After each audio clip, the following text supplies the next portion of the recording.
Hosting for the Dice Tower is generously provided by Cool Stuff Inc. Cool Stuff in stock at coolstuffinc.com. Thanks for your support. The Dice Tower, episode 490. Looking forward to 2017.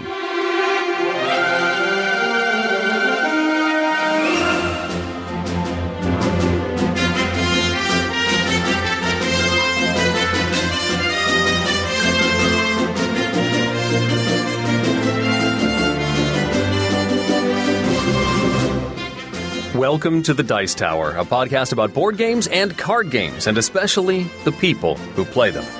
On today's show, Luke talks about some mean and nasty games. Scott explores the origins of Clue, and we talk about communication when bringing up the Meeples. Plus, Tom attempts 18 reviews in 18 minutes. We share a tale of amazement, we take questions from the live chat stream, and we present a surprise top 10 games we're looking forward to in 2017. I'm Eric Summerer, and here's your host, the Shaggy to my Scooby, Tom Vassell. No, This is bad. That was a mean thing to say. Uh-oh. Oh, no, wait, you said Shaggy. What am I thinking? Sorry. Who'd you think I was saying? I thought you said Scrappy. I was going to argue to death. Because I hated No. Scrappy. You're taller Scrappy. than me. Although, I mean, are you saying I'm on drugs, maybe? I don't know what you're talking about. They just liked Scooby snacks. What do we do? Yeah, okay, fine. Well, folks, welcome to the Dice Tower. I'm Tom Vassell. Hi there, I'm Eric Summerer. This is the second week of 2017, and wow, our fundraiser has been doing... Good? Well, I'm going to say moderate. I'm going to say future Eric needs to come in and say something there. It's been doing extra medium. Oh, hey, future Eric here. It is Monday morning, the 9th of January. The Indiegogo campaign's been up for 1 week, just about, and we are at 88% of our goal, which is amazing. Thank you very much for all your support. Back to past Tom and Eric. Well, anyway, folks, I don't know how well it's doing because we're recording this ahead of time. But I do want to encourage you again, if you haven't heard about our fundraiser or whatever, to go to dicetower.com. You'll find a big link to it there. And consider backing us. That's pretty much all I'm going to say in this episode. If you want to hear more details about it, why you should back, etc., our last episode, 489, I talk in great depth about it there. Okay, we're not going to get all over the case about it again here, but we just want to encourage you and remind you there is only 3 weeks left before it shuts down. Okay, wow, it's just flying by. And in fact, don't forget, this is episode 490. Very soon, I'll say maybe by episode 496, we'll be shutting down our big giant contest. Well, maybe not. Maybe I'll run it all the way up to episode 500 because we're going to announce the winners in episode 500. Okay. But I'm pretty excited about episode 500. You should see what Eric will do audio-wise for that show. I'm looking forward to finding out what I will do. I'm looking forward to figuring out what I will tell you what to do. Future is hard. It is. All right. Well, folks, there's a lot of stuff going on, but we are starting a new year. And I don't normally look too far ahead in a year because there's so many great games that have come out, but people really like when we do this. So we shall. But first, let's talk about some games that we've been playing now. We'll start with Eric. So this is the latest in the Tales and Games series from Yellow. It's called Aladdin and the Magic Lamp. This is a little bit of a pusher luck game as well as a group action selection / bluffing style of game. So there are 3 stacks of cards, I guess bronze, silver, and gold, and they all have assortments of treasures inside of them, as well as a game-ending card that's a certain number of cards from the bottom. So you've got these 3 stacks of cards, and each round of the game you are going to assign one of them to be the one you search in. So you've got a little rack in front of you, and you have a die. And you cover up this rack, and you will place that die on either the copper, the silver, or the gold treasure chest space on this rack, and you assign the die to whatever value you want to go for. And now whatever you've assigned that die is how many treasure cards you say you will draw. However, well, let's get to that in a second. Then you reveal. And one, if you have the same number as anybody else on the table, you have to slap a deck of cards in the center that are shaped like Aladdin's magic lamp. If you are the first one to hit that, you get sort of a special action. In fact, you get to look at that card and see if you want to keep it. If you don't like it, you can discard that and get a second one. Maybe even do it a third time because it's your 3 wishes. And then you'll have to use that final card. And it gives you some sort of special power. Okay, that's done. Everybody that had tied values takes care of that. Now, we look at the copper deck. And whoever chose the lowest number is going to get to actually access that deck. If you chose a number higher, if you were too greedy in choosing a deck that somebody else chose, you don't get to go at all. You then get to start drawing cards up to the number that was on your die. However, there are scorpion symbols on these cards. And if you get a number of scorpions equal to the number on your die, or higher, you also get nothing. And you continue like this through each of the 3 decks, and then you reset for the next round. You are acquiring cards, both gems and pieces of jewelry. The pieces of jewelry you're trying to get sets of. I think it's a ring, a necklace, and a bracelet. And those are in sets for each of the 3 types of chests. So there will be 3 silver pieces of jewelry, 3 copper pieces of jewelry, 3 gold pieces of jewelry. And for every set, you're going to get points at the end of the game. There are also gems, and if you have the most of a gem, you're going to earn points compared to the other players. So there's sort of an area control aspect to this as well as you're trying to see what the other players are collecting, what you may want to go for. And this continues until somebody uncovers one of the scoring cards at the end of one of the decks, and that ends the game. You score up points, and there you go. There's a couple of variants for a more advanced game, as there is with all of these. This one's fun. All of the Tales and Games series sort of offer you a nice distilled version of a popular mechanism, and this one does the pusher luck pretty well. I also like the speed element of slapping the cards in the center and trying to bluff what your opponents are going for. You can see that the guy across the table is collecting silver jewelry. Is he going to the silver chest again this round, or did he go somewhere else? No. And who knows? Except Tom knows.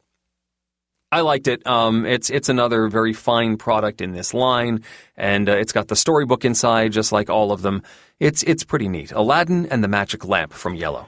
All right. All right, it's time to be somewhat controversial here. Uh-oh. Not that I'm being controversial, just when you have a different opinion than other people, apparently it's controversial. I want to talk about Flamme Rouge, which is probably slightly off pronunciation. I'm sorry. I'll make an apology in our next episode. Red Flame. This is a bicycle racing game that just came out from La Palette. And in this game, you have 2 bikes, and each bike has a deck of cards. And these cards show how far you'll move. And each turn of the game, you'll draw 4 cards from your deck, pick one of those cards for each racer, put them face down, flip them over, and then starting from the front racer, each person moves forward that far. Each person will move. Sometimes you can't move because the spots in front of you are blocked and you can't land on that spot, so you might lose 1 or 2 of how you move. And then after everybody moves, if you are only 1 space behind other people, you slipstream and move up a bit. Your whole group will slipstream and move up. The cards you use then is thrown out of the game. So the game has like a deck deconstruction. You start with a full deck of cards, but as the game goes by, you have fewer and fewer cards in the deck. At the end of each round, if you're like in the front and no one's in front of you, they're not blocking the wind from hitting you, so you will get some extra cards for having nobody in front of you. And these cards are like 2s. They're short cards. They're not very useful. They clog your deck up with cards that aren't as handy. And that's pretty much it. The racetrack itself is almost superfluous because curves don't matter. Nothing matters. You're just trying to get to the end of the racetrack. First one there wins. You can flip over. Some of the racetracks have inclines and hills that those will change how it plays. Like on an incline, it doesn't matter how big the card is you play. At the most you can go is 5, and you can't slipstream up a hill. And when going down a hill, it doesn't matter what cards you play. You'll go at least 5 when going down a hill. And that stuff's fine, and that adds some more flavor. I think it's a little weird that the curves aren't there, But I can understand that this game is basically just maneuvering around in the pack. Mm-hmm. That's basically how the game works. I just didn't like it that much. I didn't hate it, but every time I played it, and I played multiple times because I was like, I'm missing something. All right, play again. Okay, I'm still missing something. Let's play it again. And each time I feel like, I guess there's strategy, but I don't know what the other players are going to play. I'm just guessing at what they're going to play. So I'm like, well, this is the time I'm going to move forward very far. Oh, that didn't work out as well as I wanted to because everyone else moved forward far too. It's fine, but I don't know what it is. I just felt like the game for me, Tom Vassell. I've taken some heat online for this. This is why. Really? Okay. For me, it lacked excitement. It just was. I mean, I have Reifenbrain, which has lots of excitement. You roll dice in that game. I love playing that game. This one just really paled to me beside that one. I can see how a lot of people like it, and I feel like it gives the illusion of strategy rather than actually being that strategic. And I'm probably wrong on that. People who are going to tell me that. So I had to take my video down because there was I made a rule mistake in the video, although I played correctly, and I played it again even after doing that video because I was like, okay, am I missing something everyone else seems to have? So a lot of people are claiming this is one of the best games of 2016. It's not a bad game by any means, but it was merely okay for me. That's Flamme Rouge. Yeah, I haven't had a chance to play this. This is on the stack of games to play.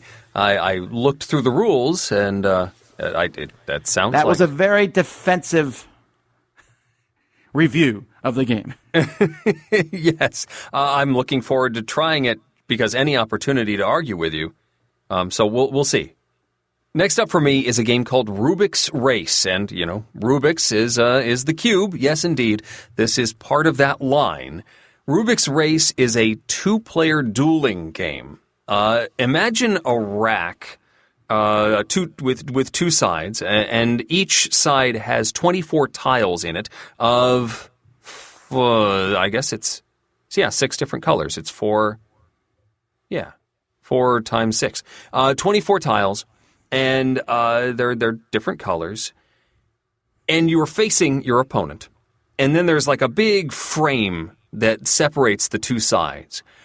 And then you've got sort of a boggle cube. It's a self-contained thing containing 9 cubes in a 3x3 grid, and each cube has one of the colors on each side. And you shake the darn thing up, and you shuffle it all together so that all of the cubes fall into the rack properly, slam it down, say 3, 2, 1, go, and you have revealed a 3x3 grid of colors. And as long as there aren't more than 4 of a particular color, you go. And now you are racing, sliding the tiles, just like one of those slide puzzles that you get in, party favor packs, sliding them around to get the center 9 squares to match what's in the boggle cube.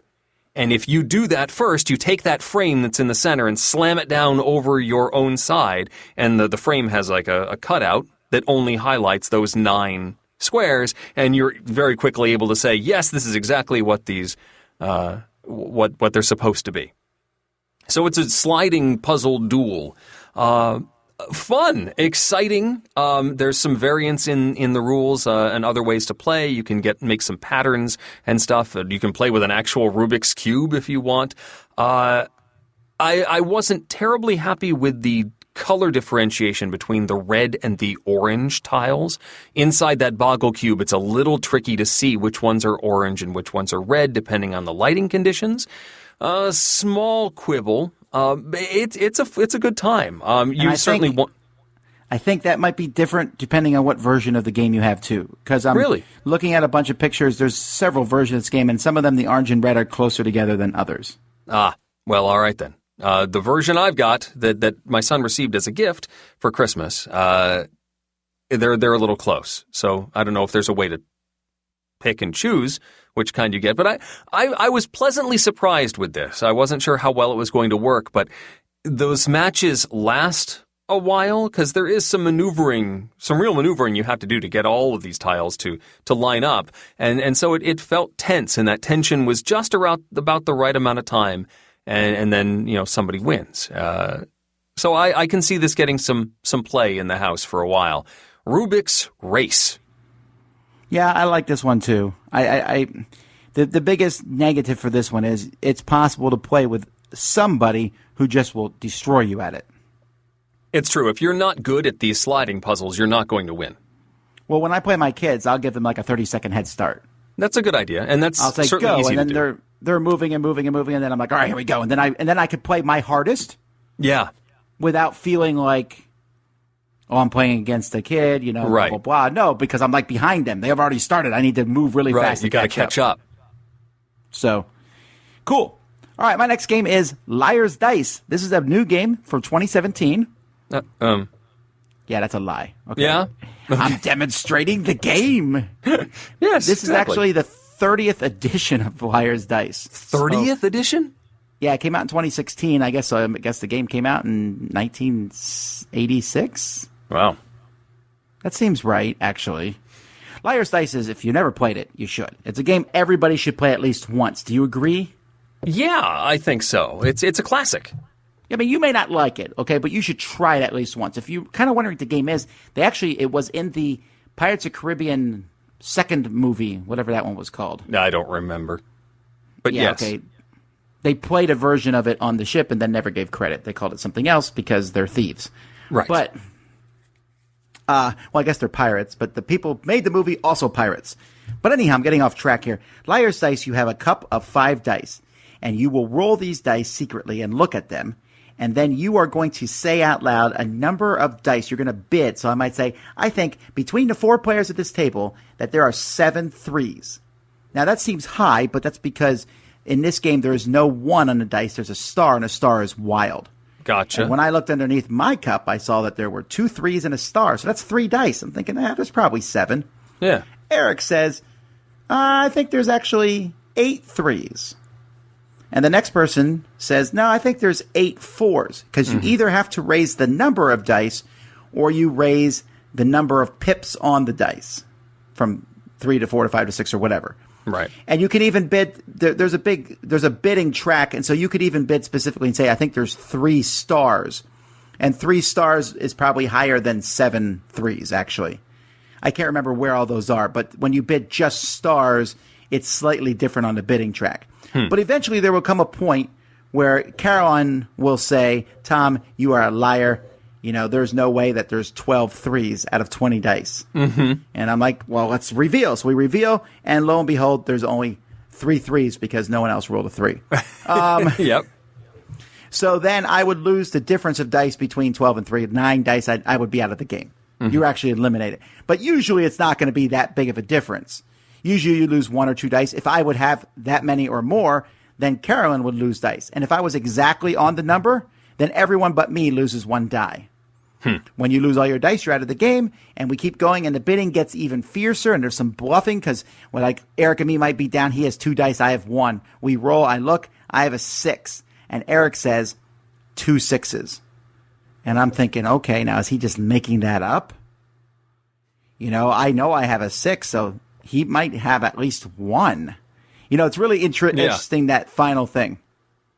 So the game itself is really excellent of a game.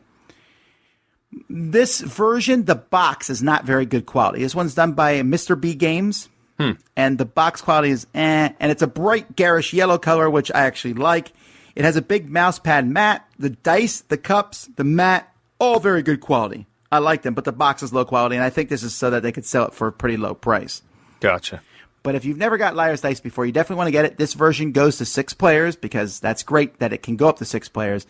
Highly recommend it. One of the best games ever designed, Liar's Dice. So last for me, my son had a gift card to Target and decided to spend it on a cooperative game that he just happened to find in the store. I knew nothing about it, so I couldn't dissuade him from it or recommend it. I just said, okay, if that's what you want, let's do it.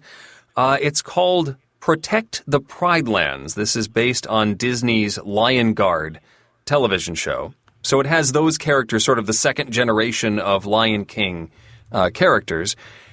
And the object of the game is to get Kion, who is the young lion, up this 3-dimensional Pride Rock standee. You've got a board, flat board with a bunch of spaces on it, and then Pride Rock, which has its own track. And you have to get Kion up, and it's something like 10 spaces or something all the way up this thing. And if you can get him to the top, you win. But there are also outlanders. These are nasty guys. 3 tracks worth. There's hyenas, there are snakes, and there are vultures. And you start with one of each on the board, and they each have a track of spaces that lead to the center space right in front of Pride Rock. And if one of those guys gets to the center, if they've filled up their track with bad guys, and they get to the center, you've lost before you get Kion to Pride Rock. This is a card-based game, so you shuffle up the deck and you reveal a card.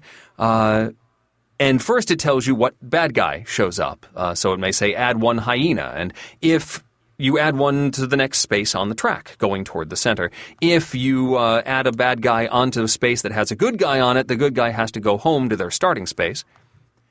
And then you have choices of good guys to move. There are a few cards that let you move Kion, move the lion up his track, but it will also give you an option to move one of his allies around the board from 1 to 3 spaces. And sometimes you can't move Kion. Sometimes you have to choose between one of the other good guys. And if the good guys run into a bad guy, that bad guy gets banished, and now that space is one more space that the bad guys can fill without ending the game. This continues until one side wins. There's also some special cards that let you look at the top cards of the deck, get rid of a specific outlander, even get the cheetah to charge through a bunch of guys and take them out. It's a limited co-op game. But there are decisions to be made here, and there is that tension and pressure of, here's the goal, you will not win unless you get Kion up to the top of this track. But there's always something else you could be doing with those cards. And how many Kion cards are really in the deck? I mean, you don't want to spend too many of those cards moving the other good guys, the other allies, and then waste the Kion movement that you need in order to win the game. Eventually, you're going to get overrun if you don't move him up the track. And that decision is a little tricky. So I appreciate a game that offers some tough choices. And the figurines are nice, production's nice. The stands for the standees are a little not perfect. But for a mass market, we just talked about this a few episodes ago, the licensed games are not nearly as terrible as they used to be. And this is it's a solid kids co-op. Oh, hold up, Past Eric. I'm going to let you finish, but I just wanted to add one thing to the review. I don't usually like to do this, but I did want to mention that the system of the game can handle any number of players because you don't have any player characters in this game. When it's your turn, you draw a card and take actions with what's on the board. So you can play, it's the same game whether you're playing with 1 player or 50. I don't necessarily think that's a bad thing. The decisions are still there, but it's worth mentioning that if you don't like that style of game, this isn't necessarily a great purchase. Back to you. And I was pleasantly surprised by Lion Guard Protect the Pridelands. Good purchase from my son. I honestly wasn't expecting you to say that. Okay. Okay, so this next game here is a really weird story behind it. Each year, for the past 3 years, AEG has put out a black box on Black Friday. Yes. 2 years ago, they did it, and inside the black box was trains and a few other games that were, I think some of them were rethemed a little. And I liked the concept a lot, but I didn't like the fact that I had 4 games in one box. Mm-hmm. Because you can't really separate them then. Then last year, the black box, I did not bother to get it because I wanted to wait and see what was in it. And it was a bunch of small card games with the same thing and got very little positive feedback. People were kind of a little annoyed. It was just a bunch of little card games. This year, it was a single game, and it wasn't a black box. It was a sleeve that just came off, and lo and behold, you have a game called Phase. Now, have you heard about Phase at all, Eric? I got some of the press releases talking about it, but I didn't really delve into it. All right, well, Phase is supposed to play like a collectible card game. It's not a collectible card game. You have cards that are in this game, and you can do whatever you want with them. I believe every card in the game is different. And the rules for the game are you need to make a deck of 30 cards and play against someone else. The deck building rules are exactly that. Get 30 cards. There is no other rules. And in fact, the marketing for this was like, this goes back to the old days of CCGs. This game might have a broken combo. Break this game. You'll send you a t-shirt if you break it. Which I'm not sure if is that ironic, publicity? Do you want to advertise that a game's broken? Whatever. So the shtick with this game Phase is that every card has two sides. I forget what they're called. There's a white side and a black side. The white side is usually like positive good cards, and the black side is usually like negative stuff on that side. Mm-hmm. So there's actually 10 of every card, but on the backs are different cards. Oh. So between all these different things, there's so many, so like, I believe one card was like just called Fred. They really, really put no effort into naming these cards. Mm-hmm. So on your turn, and I'm not going to try to explain the game because it's actually fairly complex, I thought. You're basically using some of these cards act as resources to get other cards out on the table. Once they get out on the table, you can attack your opponent, or you're attacking and trying to get tokens. You're trying to get the white tokens and the black tokens, and you want to have the most of one of them or something. And then when you attack, then your cards will flip over, and white cards can only defend against black cards and vice versa. And the cards have all sorts of powers, and cards can also be played from your hand. And it's just like you're checking a gazillion things. In fact, the very first time I was teaching it, one guy was like, do I have to play? And I was like, no, you do not, because it was that confusing. And I played this game with the master of games, Jason himself. Yeah. And I feel like I know a lot about games, and we were both like, So we are going to come back to this again. I need to play it some more. Right now, my opinions on it are like, oh, okay, it feels like one of those old wonky CCGs, but is that a good thing? The artwork is fine. The artwork's pretty cool. The cards are big, almost tarot-sized cards. And it comes with sleeves, although it gives you 200 sleeves in the box. Wow. It gives you 300 cards. Oh. So you have to do that unsleeving thing? I guess. It just seems really weird that they gave you less sleeves. It's like the hot dog buns and hot dogs scenario. Are they totally clear sleeves, or are they opaque backs? No, they have to be clear because you need to be able to see both sides of the card. Yeah. Oh, if you had to switch the card, no, that would be punch the person who put those sleeves in the box worthy. If you had to do that. So the game is like I'm building a deck. I'm like, I don't know. I mean, a game comes with pre-built decks, so I use those. But then I'm like, well, what if I just stick 30 cards and I just put 10 Freds because I like Fred or whatever in my deck? Okay, is my deck better than yours? I don't know. That's what you need to find out. I'm calling it right now. This game is dead on the ground, right? I might figure it out. Some other people might figure it out, but there is no way this game's, especially with the way they market it, right? Because very fewer stores bought the black box this year than before because, they didn't sell well, yeah. Yeah, and then they had to like announce, hey, this is a game. This is the game that's in the black box. So it wasn't a surprise. Mm-hmm. So then why put it in the black box cover? Right. And if you didn't go on the internet and find out what was in the black box, then you don't know what you're buying. Right. I think the black box concept is, come on, let's put that away. It was an interesting idea for the first time, but anyway. So right now this is negative for me. But me and Jason are determined that we're going to play it some more and figure out what we're doing wrong or something about it. I don't know. So anyhow, that's Phase, which if you try to look it up on Board Game Geek, you're going to be inundated by all the versions of Phase 10 that exist. That's true. Also, another negative thing about the game. Made me think about Phase 10. And just thinking about it causes Tom pain. I'm angry. It makes me mean and nasty. Speaking of which, the home of smart people, insightful board gaming commentary, and Luke Hector.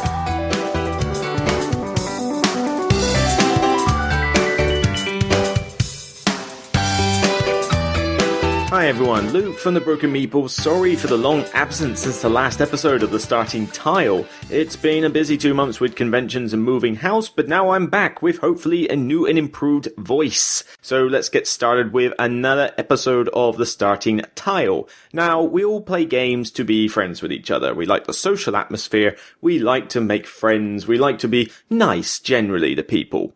But occasionally you're just having a bad day at work, or maybe the wife said something to you, or maybe you're just really just not in the mood to be nice and you just want to be straight up mean and nasty to your friends. Or maybe you've got too many friends and you want to lose a few, you know.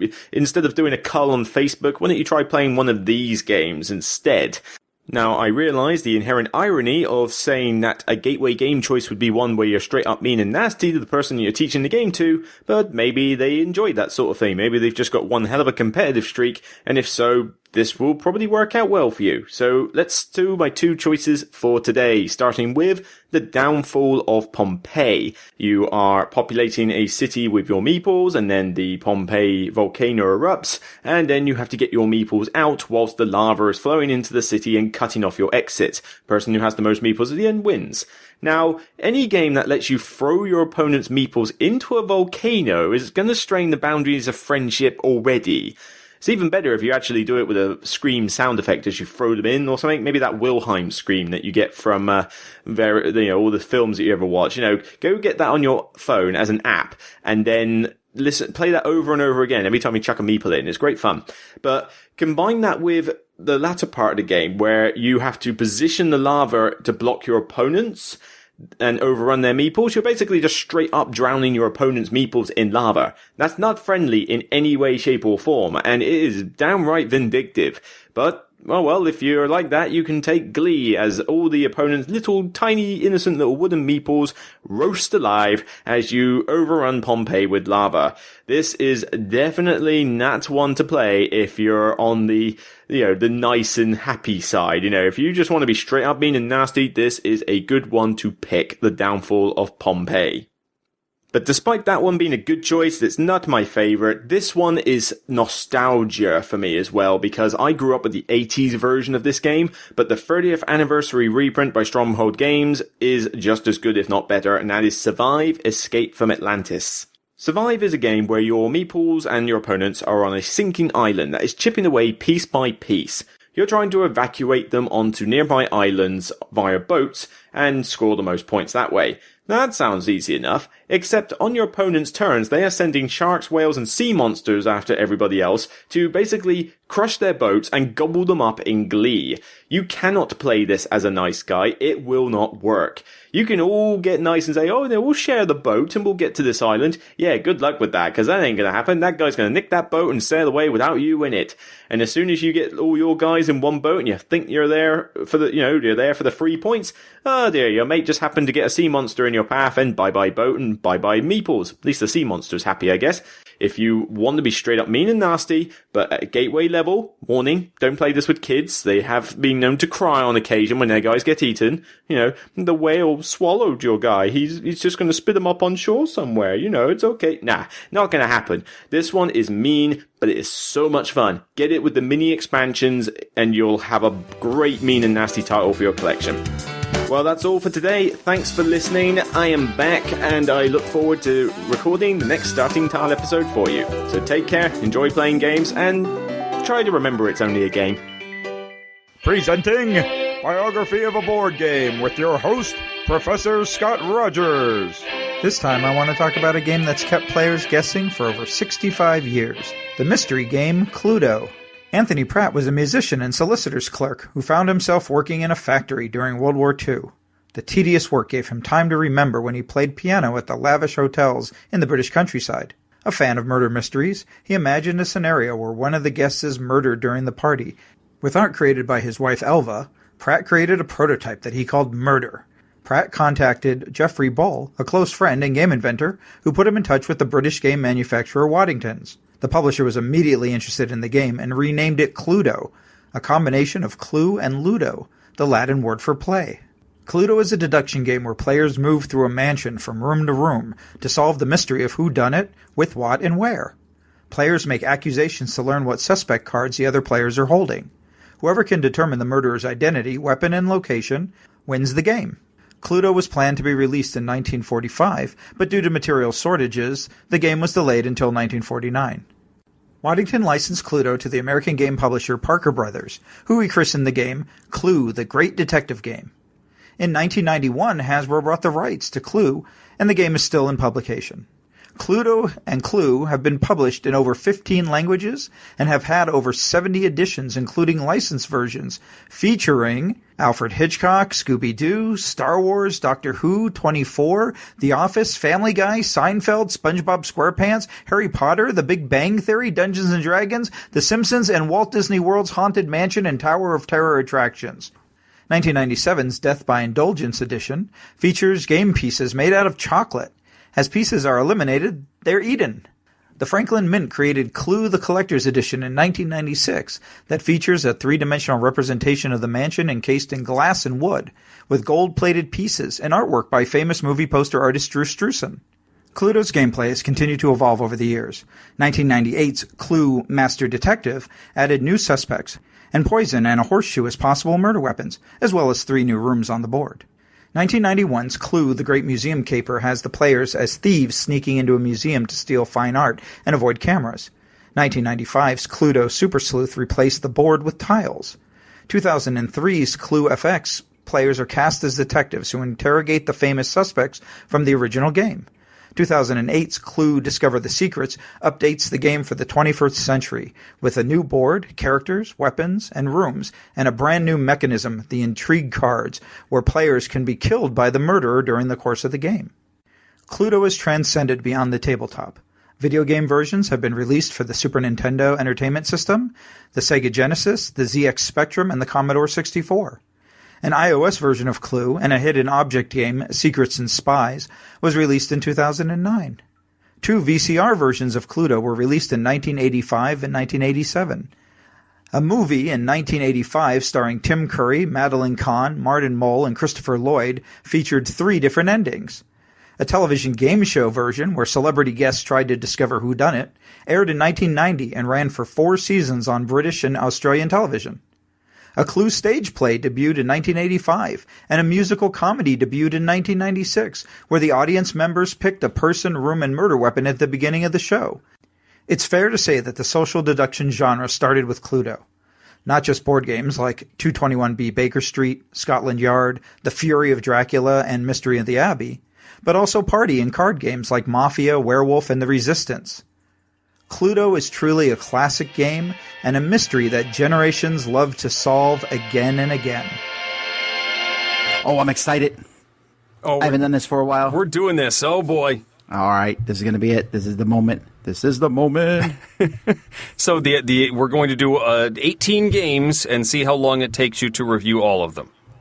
That's right. Well, because we do so many reviews, right? Eric and I record the podcast every 2 weeks. We record a set of 2 podcasts, and we talk about usually 7 or 8 games in the midst between those 2.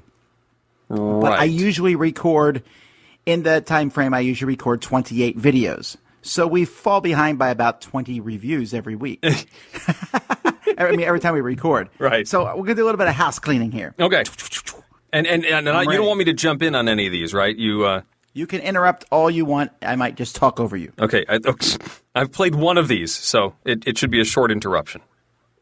Fantastic. Let's do it. Okay, I am ready to go. All right, first up we have Dungeon Rush. This is a game from La Palette. We already talked about their second one, Honshu, but Dungeon Rush, you have 2 people with stats, and you'll flip over monsters, and if you can defeat one of those monsters with your right or your left hero, you will slap your right or left hand on that monster. Once you beat that monster, it will be added to one of your heroes, increasing their stats, which lets you beat future monsters.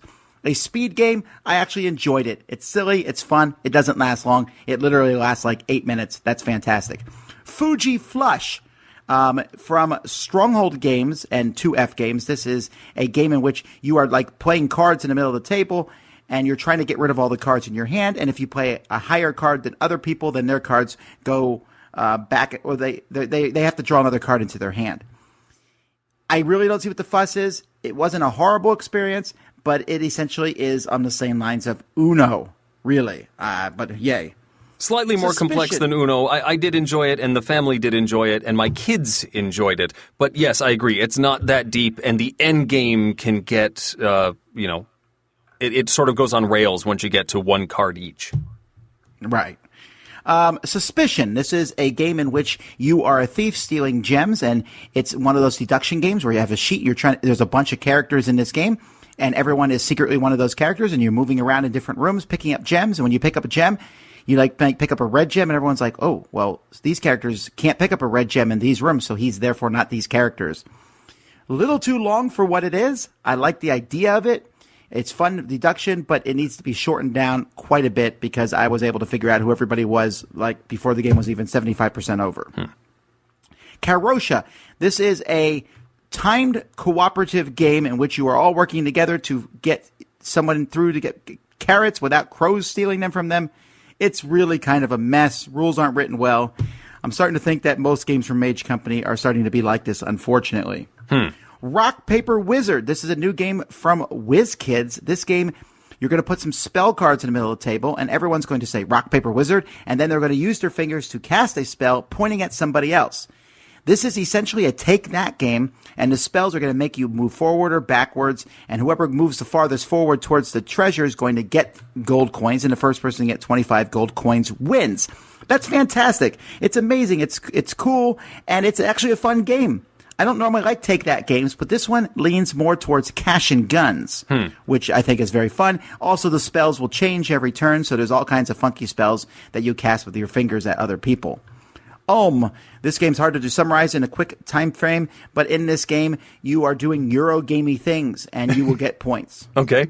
Okay, that's kind of a cheat. But what this game is yes, it's one of those games you get points, but the main mechanism of the game where you're going to take a tile and slide it onto a row of tiles, and then every tile in that row or column that you just slid it into, you can take those actions. That's a neat concept, and you're also moving a boat down a river. I honestly can't remember all the theme in this game, but there's a lot of different ways you're building buildings around and getting points. I liked it. A lot of good solid mechanisms, but ultimately the theme is a bit forgettable.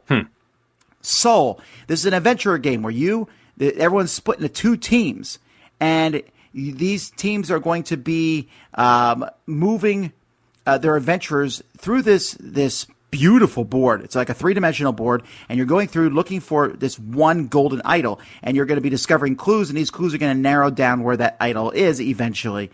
It's kind of similar to what's that game that came back like 6-7 years ago where you found the treasure on an island, and you eliminated all the spots that it could be at. That's Tobago. Tobago, yes. It's a little bit similar to Tobago, but the game itself is not that great of a game. The combat, you roll dice for this combat, and you can, so the combat's a little random. Combat basically just pushes people away from you. And it's a really cool concept, a beautiful board, but ultimately falls a little short. 1001, another game that has two teams of two people, as you're trying to move Aladdin around on his magic carpet to pick up gems and then use those gems to buy cards. It's a very basic game, but you're trying to guess where the other team is going to go. And that team has to communicate where they're going to go in front of you as you try to communicate as a group where you will go to stop them. A really cool concept, but ultimately it's just an okay game.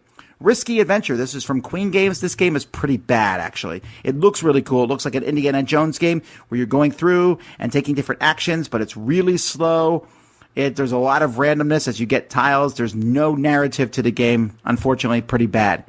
Etoile, or E-T-O-I-L-E. This is an abstract strategy game in which you're trying to get 4 marbles in a row. Each turn, you can add a marble to a row, or you can pick up a whole row, and these rows are arranged in a circular pattern around the board. So when you pick up all the marbles, you are then going to drop one in each row, clockwise or counterclockwise, like Mancala. And so it's a really cool way to do 4 in a row. I like this one. Yes! This is a variation of sorts. This is from Blue Cocker Games. And so I like the stuff that they put out. This one is very similar to Code Names. There will be 7 pictures on the table of various objects, and each person will have a tile that points to 2 of those objects. Like my tile might say 1 and 7. So there might be a house and a taco.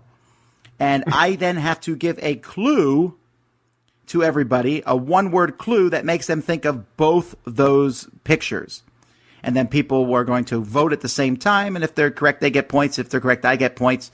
If they're not correct, then points are, Eric's the one who picks which 2 numbers I have to do. And so if they're not correct, then Eric would get the points, etc. So you're picking a number for someone else. It's very similar to Code Names, right? but it's fun and it plays pretty fast. It has more of a party feel than Codenames. Codenames is more thinky. That's yes. I believe there's like 3 S's in it. I already talked about Insider, didn't I? It's come up. Oh man, this is a cheat. I'll have to think of another game. I'm skipping Insider. Okay, Docmas, which looks like Dorkmas, but it's not. In Docmas, you are basically, who cares about the theme? You're placing little buildings on these islands, but these islands can slide around and rotate, and you can do all sorts of things so that you can move. You have to put each of your little buildings next to each other, and you're going to get points for them connecting to temples and things. But because the tiles can rotate and slide around, it really adds a really neat dimension to the game. This is very similar to a game Eric likes, which I can't remember what it's called, from Queen Games back in the day that had tiles that slid around. But this one blows that one away. Docmas. Toria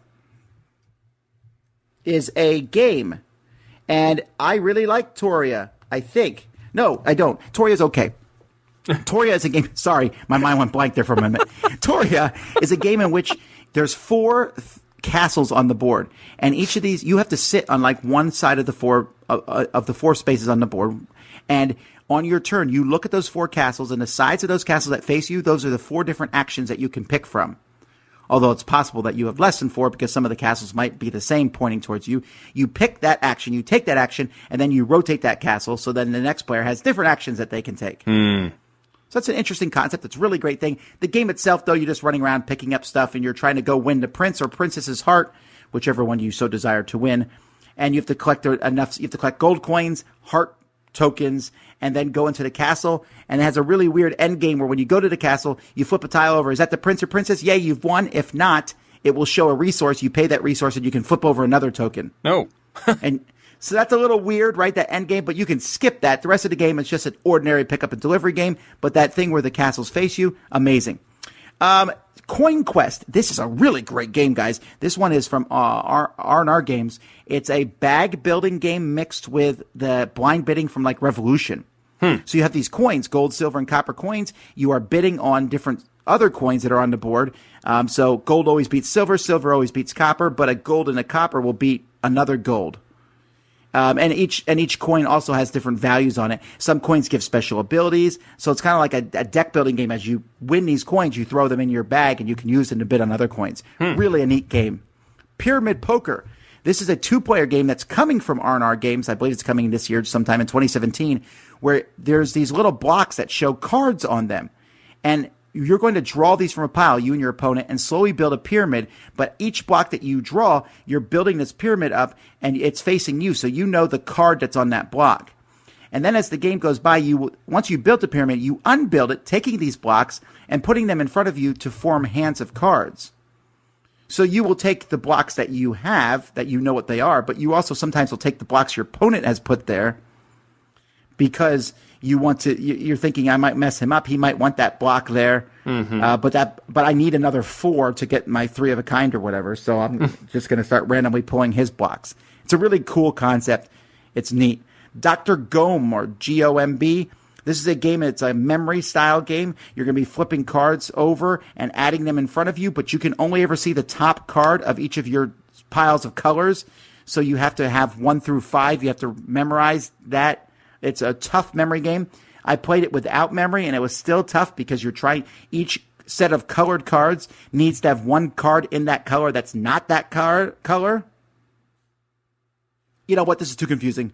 Don't worry about it. Okay. All right. Then Kanagawa is from Yellow. This is a really cool. I'm running out of steam here. It's a really cool game in which you are adding these different tiles to piles in front in the table. It's very similar to Zularetto in that way. And then someone will take these piles and put them in front of them, building this painting, and you're going to get different points depending on what pictures you put in the painting. It's a gorgeous game, really pretty, and it's fun just adding these tiles and trying to score points that way. I really did enjoy this one. That is only 17 games. I need an 18th game. Thinking. Oh no, my time is running out. 11 minutes. Burke's Gambit. Burke's Gambit is another game from WizKids Games in which someone is infected with a parasite on a ship. And so in this game, you're one of two factions. You're the blue faction. They want to eject this parasite guy off the ship. The red faction wants to keep this guy alive so they can take him back to Earth and make biological weapons. So everyone has a role. You're the captain, or you're some other role like, the first mate or whatever. That gives you a special power. You are on one of these teams secretly. You know which team you're on, but only the red team, they know who each other are. The blue team doesn't know. And then each player also has an infected card. One person's the parasite. But you know what? You don't know. You're not allowed to look at that card. So you don't know if you have the parasite or not. And as the game goes by, you're going to grab dice out of a bag, roll the die. You can take that action or re-roll the die and take that action. And these action you can like kill other people. It's a very short game. It's 20 minutes. Or you can look at their card to see if they're infected or not. But you might lie about whether they're infected or not. And once a certain number of symbols have been rolled on dice, the game ends, and everyone has to point to who they think is infected, and that person then is ejected off the ship, and then either the red team wins or the blue team wins.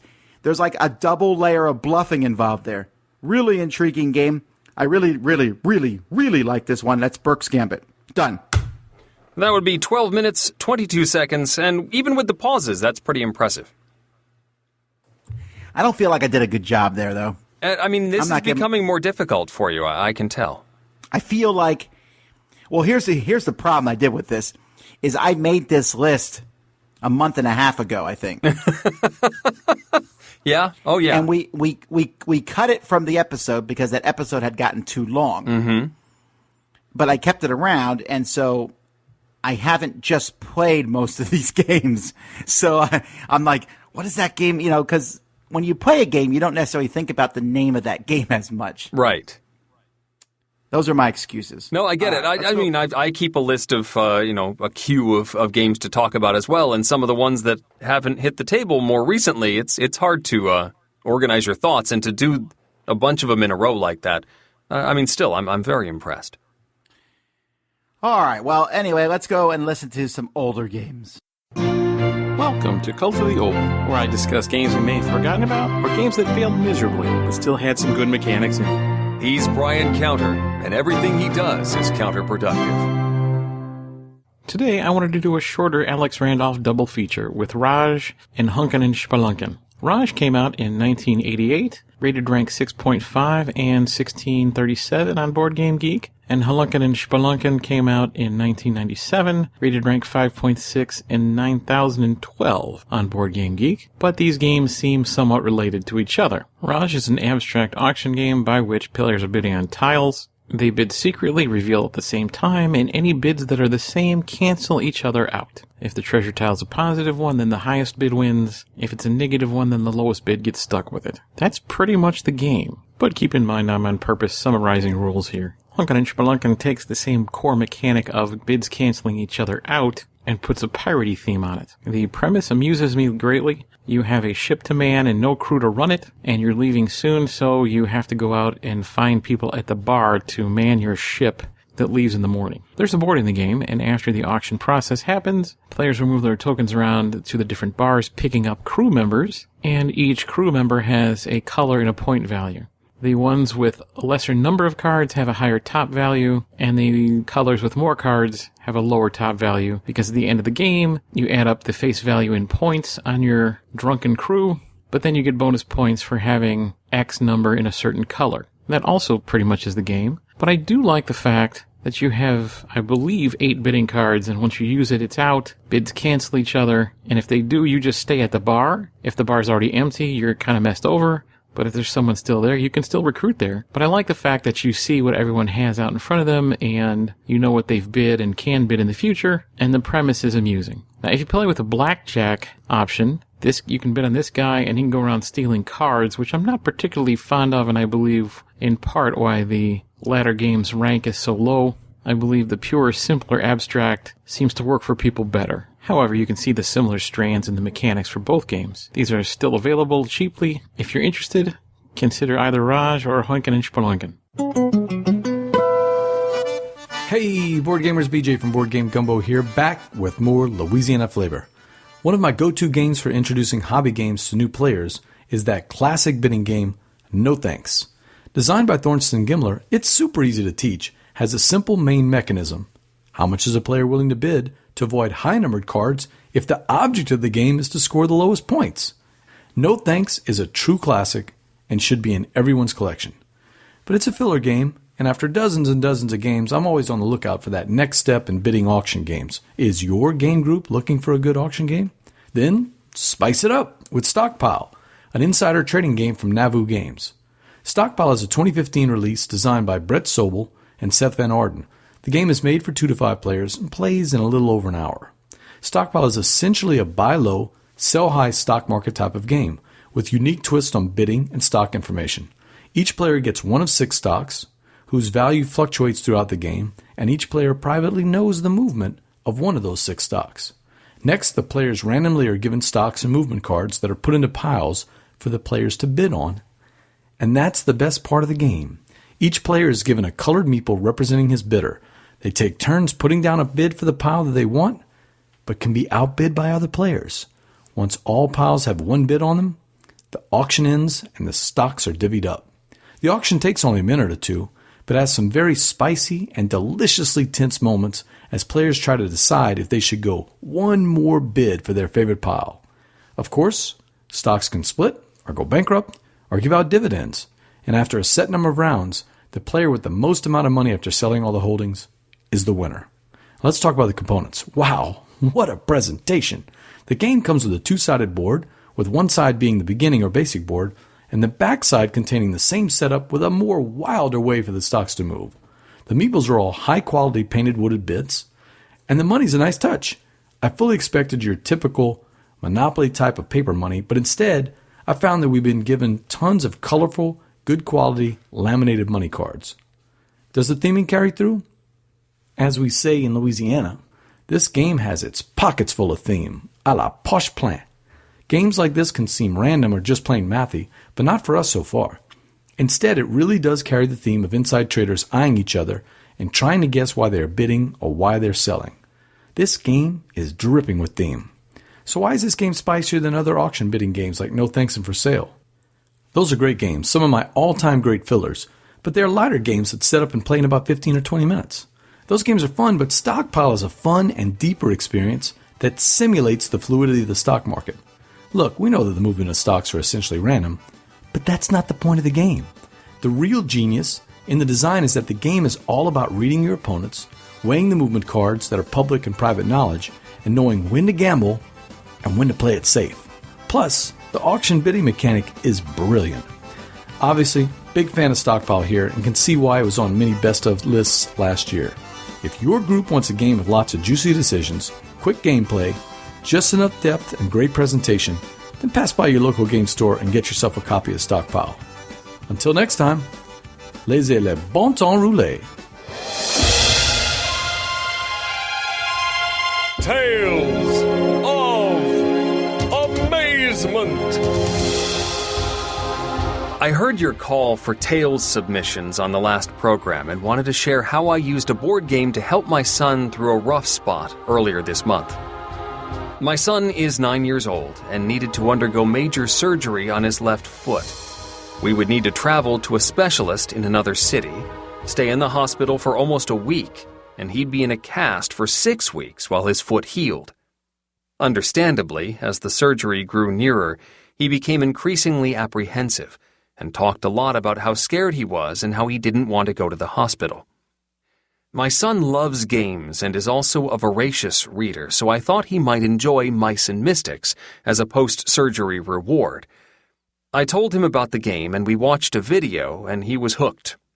From that point on, instead of talking about not wanting to have the surgery, he would frequently bring up how he couldn't wait for his surgery because then I get to play Mice and Mystics. He carried the game on his lap during the trip to the hospital. After the surgery, it was the first thing he asked about. That night, when he couldn't sleep because his foot was hurting, we played until 2 a.m. I spent that night in the room next to his bed, and at 6:30 the next morning, when we were both awakened by the nurse bustling in, the very first words out of his mouth were, "Shall we play the next chapter of Mice and Mystics?" He played the game almost non-stop. Pieces and boards scattered all over his hospital bed and balanced precariously on the nightstand. He played with me, He played with his mother. He played solo for hours at a time. Days later, when it was finally time to leave the hospital, he was sad because he was in the middle of a game. The surgery could have been something very traumatic for my son, but instead he mostly remembers it in terms of getting and playing Mice and Mystics. Huzzah! I don't know. I really like that story. That's a great story. That's cool. No, that's great. That's really neat.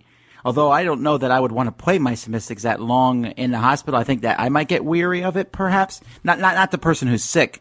So I give the father a lot of props for really taking the time to do that. Right.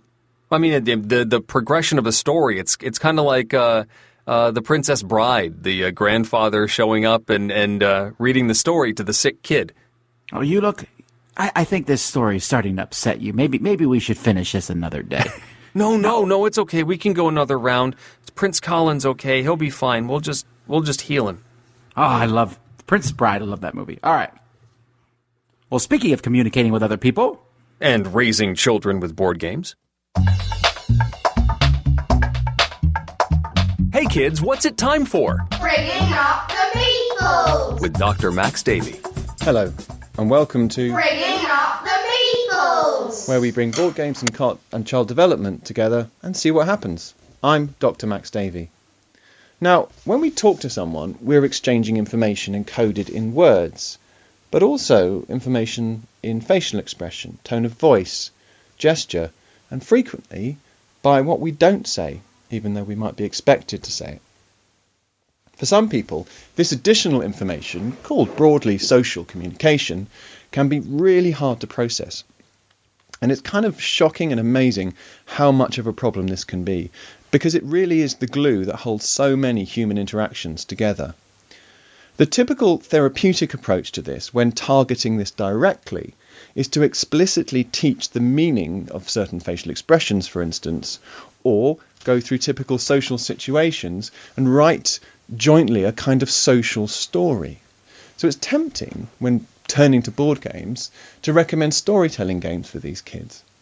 But this is such a difficult area that competitive storytelling sounds to me like a bit of a nightmare for these kids. And also, I don't really know any really good storytelling games. One alternative, though, would be Dixit, which I, like many of us, love, because it would be useful because it requires you to guess at what other people mean and kind of make a story in your mind about it. But there's enough information, particularly visual information, to give you a bit of structure, and structure is so important for these kids.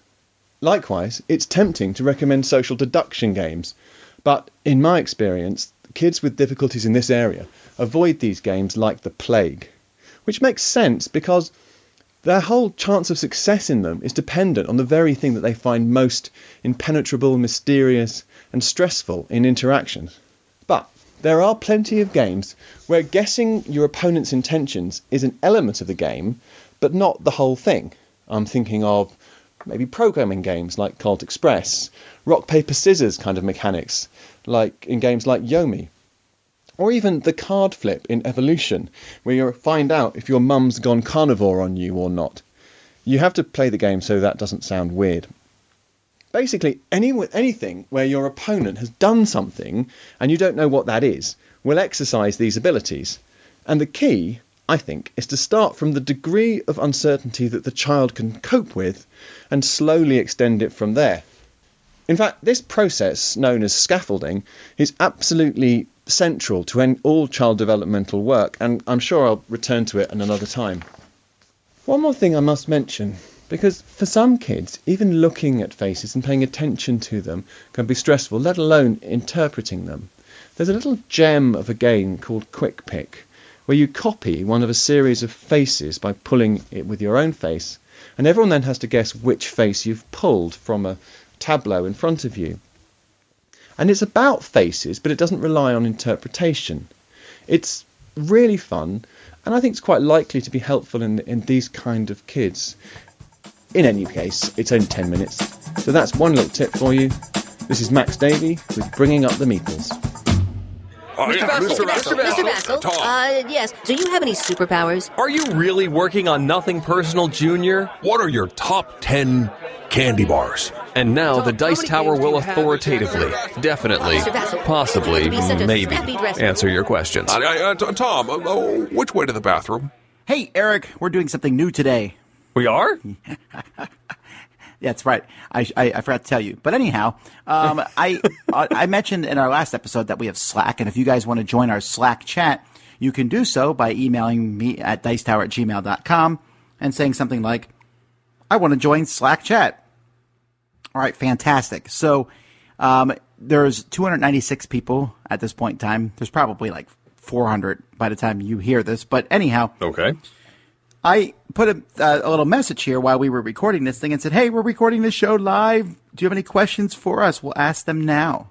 Oh, boy. So here's some questions. What was your best game of 2016 in spite of the component quality? Ooh. Like, was there a game that you liked even though it wasn't that good? For me, I'm going to go with the game that I was going to talk about earlier. That's Insider. Insider is like just, oh, no, I'm sorry. No, I'm going to scratch Insider. Sorry. I'm going to say Gooseberry. Gooseberry is a little game made by the same guy who made Coup, where you are like trying to guess what the other person is. It's kind of like Spyfall mixed with Linky. It's very entertaining, but it's like basically some piece of paper and a marker in a box. But I do like it. I love it, actually. So Gooseberry. I'm trying to figure out if this was oh, that doesn't help. The Victory Point cooperative game that I really enjoyed, despite the fact that it's a Victory Point, that level of component quality that I am totally blanking on the name of. And you haven't played it, Tom, because you usually don't play those. No, actually, see, I like some Victory Point games I really like. Like, for example, I still have the chess game. What's that game called? The Chess Dominion? For the Crown, yeah. For the Crown. But, every time I look at For the Crown, I'm like, man, I wish this game was better quality. I just do. All right. This was, the cooperative, the space game that I could probably run out and grab, but I'm trying to find it on Board Game Geek. Future Eric can tell us. Future Eric's going to do it. Future Eric is going to insert this, and that's the one I meant to talk about. Future Eric here. Past Eric didn't know what he was talking about. He was thinking about Frontier Stations, which was a game from 2015, so it was more than a year since he had played that one. Actually, component quality was very, very strong. So if I had to give an actual answer for this question, I guess Not Alone would be the closest thing. Not that the components were bad, but it was basically a deck of cards and a little positional track. But there's a real game there. And so I was pleasantly surprised, although there wasn't much in the box for Not Alone. Yeah, they also asked how many of your top 20 from 2016 are not in your collection. This is probably not for Eric because I don't think you made a top 20. I did not. But interestingly enough, I think maybe I went down to 13 or something. I don't remember the exact number. I'll have to look at it later. But this one's interesting. How many games outside the 2016 top 20 made your collection? Like, they mentioned Pyramid Arcade was one for me. That's true. Pyramid Arcade didn't make my top 20 games because Pyramid Arcade, I love it. I rated a 9, but it's a collection of smaller games. Right, yeah, okay. So it was hard for me to put that in a top 10 list. But yeah, definitely that one got added to my collection because it's just fantastic, and I love those pyramids. Makes sense. And then for me also, there's going to be like 3 or 4 really good kids games over the course of the year. Like, for example, Ticket to Ride, First Journey. That's not in my top 20, but I kept it because my kids like it. Right. And I'm sure that's happened for you, too, in that regard. Yeah, absolutely. I mean, we really haven't culled many of the kids' games because the 5-year-old is still aging up into some of them. And so, we're becoming a storage issue, but I have not been able to say, all right, kids, you don't need this game, with a few rare exceptions. So we are collecting quite a few kids games. Almost any one that we've received in the last few years, we still have. That's a really tough one for me. I mean, I can't keep every kids game that comes through my house because I get like 10 times the amount you do. Right. And so I have to pick and choose, and so it's tough. But, I usually switch them out after like 6 months, unless it's an amazing kids game, because, kids, I want to be playing different games all the time. Right. Not all the time, but after 6 months, maybe that game's getting a little old. Let's try something new. That's true. It's hard to separate sometimes my reaction to them. There may be a few that I'm not terribly excited about that they might be more into than I am. And so I'm finding it hard to say, oh, we don't need to keep that game, and then have them be really upset because I'm sending it away. The next question is a speculation question for both of us. How do you feel Star Wars Destiny will do compared to others in the world of collectible games? Oh, boy. It seems to be really hot right now. It does. And, the Star Wars property is a very powerful property. And Fantasy Flight has not really cut back on any of their Star Wars games yet. The Star Wars card game is probably the lowest of their Star Wars games. And they're still making it, as far as I know, their living card game. So I think it will do pretty well. The game itself is fine. I think a lot of people are going to enjoy it. We'll see how long they keep it up. I don't know how much the collectability, the secondary market, and all that jazz. Right. The collectible market is a tricky beast because there's only so many collectible games that can remain viable. There's only so much space on the Target shelves or the friendly local game store shelves for booster packs of various types. So, yeah, it's going to be tricky to see how long that lasts and how much the enthusiasm can drive that market. Well, that's pretty much it for those questions right now. Folks, if you're ever on Slack, you might see me pop in and say we're recording live and ask some questions, so be prepared. You never know. All right. But we have one last question for this show. It's usually Thursday night. It's Thursday night? That's true. It's usually Thursday night. This time we're recording Wednesday because of gaming and holidays. Yes. It's time for the Dice Tower's Question of the Week, sponsored by Cool Stuff Inc., in which we ask Mary Prasad one of your questions, thus increasing the odds that she'll get it right.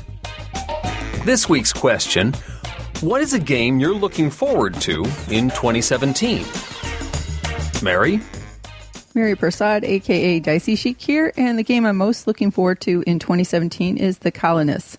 This is a worker movement game with a lot of hand management and resource management aspects. It is by Lookout Games and Mayfair Games. It looks really interesting. I love hand management and I love managing resources, so this seems right up my alley. It looks like it might be quite a heavy, long game, but you can play it in eras, and the eras can be saved, and you can pretty much just play like 4 games instead of one big, giant, long game. Okay. Well, thanks, Mary. Just so everyone realizes, this question of the week I messed up and I sent it out at the very last second. I'm surprised Mary even got something in, even though I will point out that Mary picked a 2016 game. Maybe she's looking forward to opening it. She hasn't opened it yet. Well, actually, I'm looking it up right now to see. Yeah, it's a 2016 game.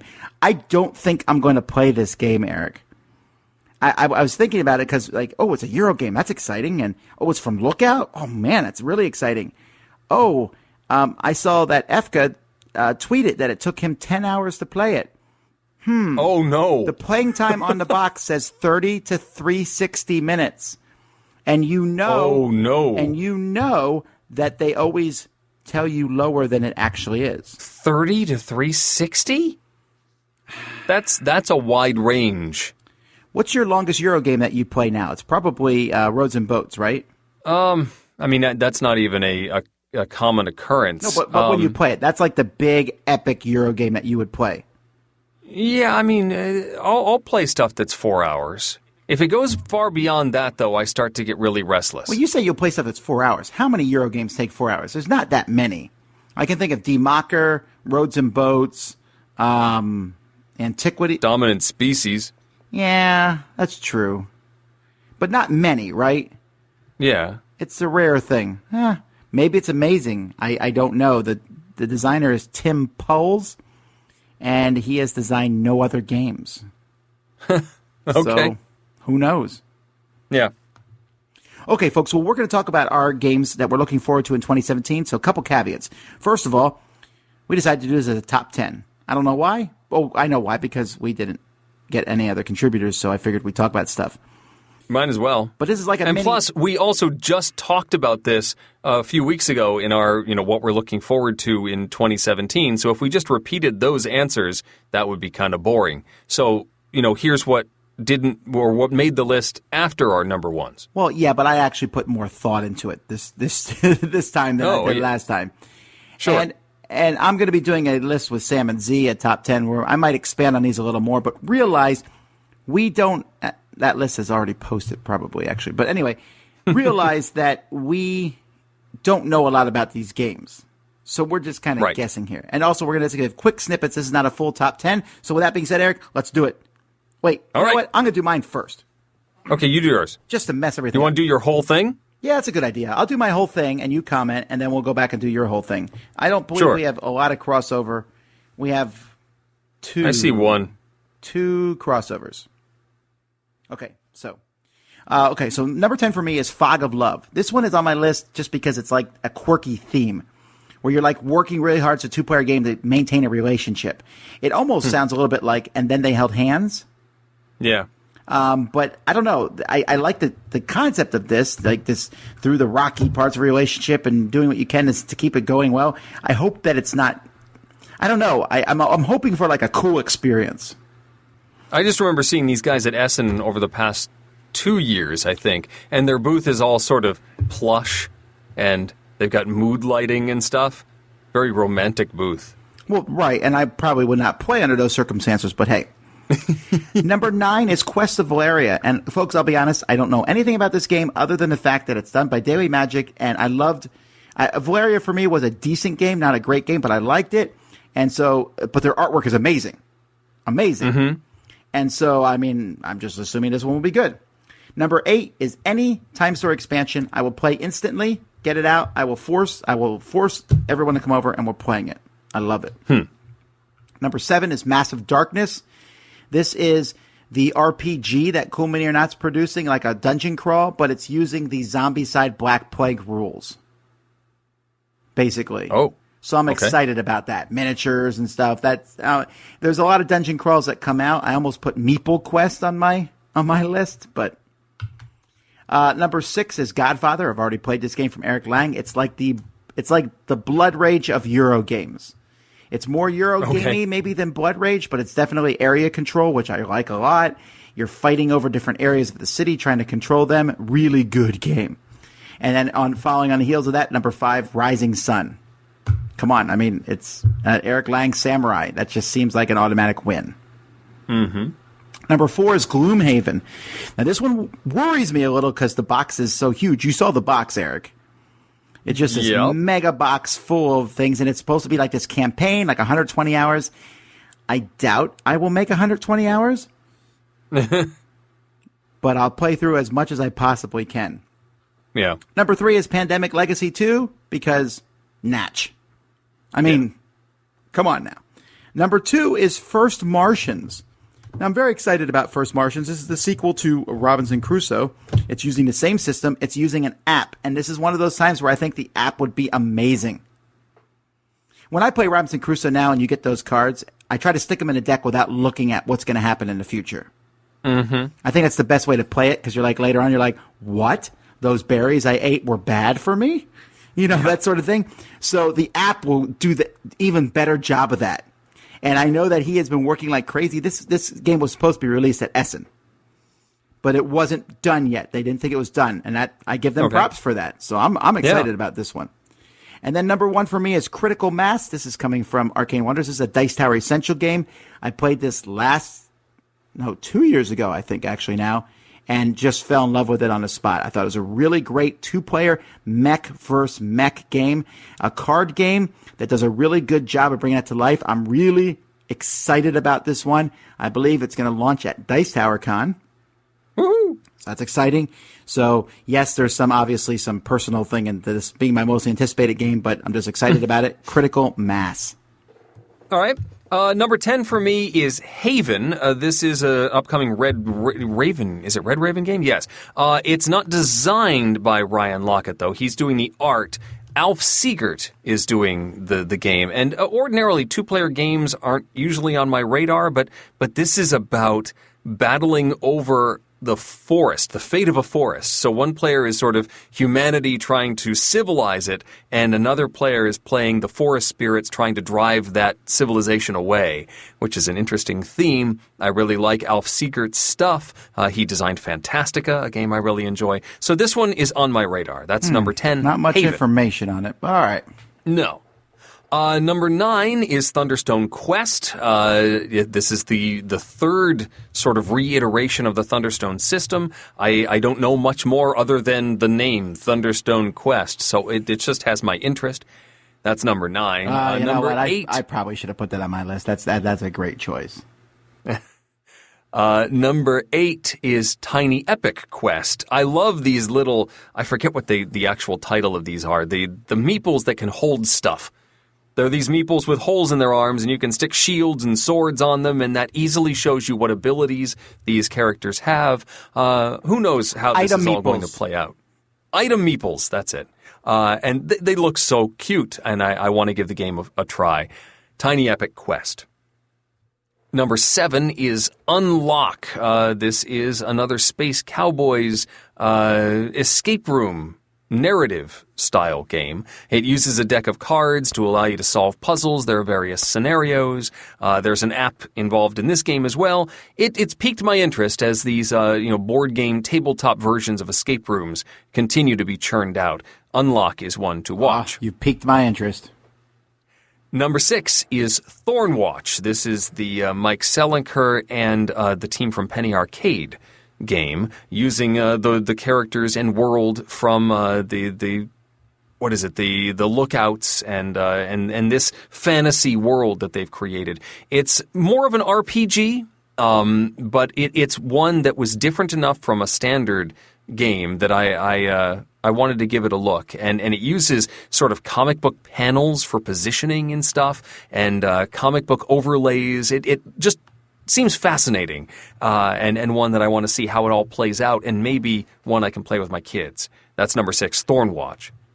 Number 5 is I feel like Alien. I feel like that one has such high expectations. It has to be amazing, or we're in trouble. It better be amazing. Number 5 is Alien Artifacts.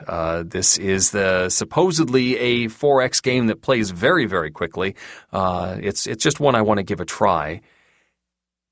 Number 4, Flatline, is a game by Kane Klenko, who designed Fuse, and it's in the same universe. So this is like you're treating the people who were involved in the explosions and the plot of Fuse. Wait a minute, that means that you failed in the game of Fuse then. I think so, yes. This is what happens if you fail.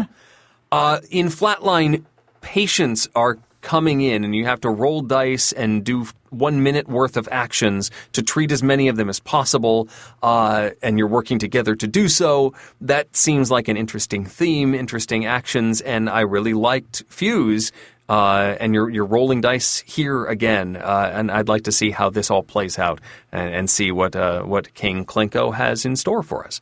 Flatline, my number 4. Tom mentioned First Martians, Robinson Crusoe in space with an app. Yes, please. Number 3. Number 2 is called The Streets of Commonville, and if you'll remember... Is this by Richard Scarry? No. If you remember, Police Precinct is set in Commonville. This is a murder mystery set in that same location, and you have to figure out who done it, and figure out which suspects you can eliminate. And I think there's dice here as well. You're rolling dice, and yes, you are, and trying to take actions.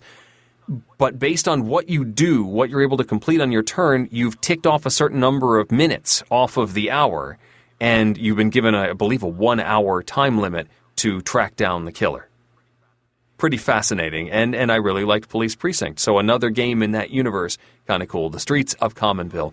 And we already talked about my number 1, Pandemic Legacy Season 2. This is an insta-buy. I will play this immediately as soon as I possibly can. And Tom seems to hint that this is a Gen Con release. That's what they told me last year. There. So I'm pretty pumped about that. And realize, of course, this is, again, all speculation. Every year when I do these speculative lists, there's going to be games that we didn't know about that just show up out of the blue. Some of these games, at least one game from each of our lists is going to be a bomb. Hopefully it's not one that's on both of our lists. Right. And 2 won't make it as well. They'll get delayed or something. Well, and some we of won't these see have it. been delayed, since last year. Gloomhaven was 2016. Right. There's some other couple, there's Seventh Continent. There's a lot of games to talk about, really. I'm actually pretty excited about this coming year. There's a lot of big games coming. So we'll see. Yeah. The one that didn't make my list because I couldn't find solid information on it is Caravan, which has been passed around a bunch. Okay, well, actually, this show is being aired on the what? This should 10th. Show up 10th. The 10th. I'll tell you about it next week, Eric. So you got some secret information? Yes, there's an embargo on it, though. But, folks, if you do, why don't you pay attention to our fundraiser tomorrow? Oh, that would be the 11th. Check it out then. That's all I'm saying. Anyway, that's it for today, 2017. Check out our fundraiser. We really would appreciate it if you did. And for all those of you who already have, we appreciate it. Don't forget to spread the word. Until next time, I'm Tom Vassell. I'm Eric Summerer. And you've been listening to The Dice Tower. Thanks for listening. Promotional consideration has been provided by game publishers in the form of review copies of games. This episode, number 490, was recorded on December 28th, 2016. Coming up next week, it's our top 10 games from 10 years ago. This podcast is sponsored by listeners like you. Thank you for your continued support. And speaking of support, the Jack Vassell Memorial Fund is dedicated to providing support to members of the board gaming community in their hour of need. If a catastrophic event has become more than you can handle, find out how we can help at jackvassell.org. The Dice Tower is produced by Tom and me, with assistance from Jason Thompson, Itai Perez, Eric Matthews, and Rob Searing. Matching outdoor wood furniture provided by Teak All. Timothy Pinkham composed our theme, and hosting is provided by Cool Stuff Inc., where you can find great games at great prices at coolstuffinc.com.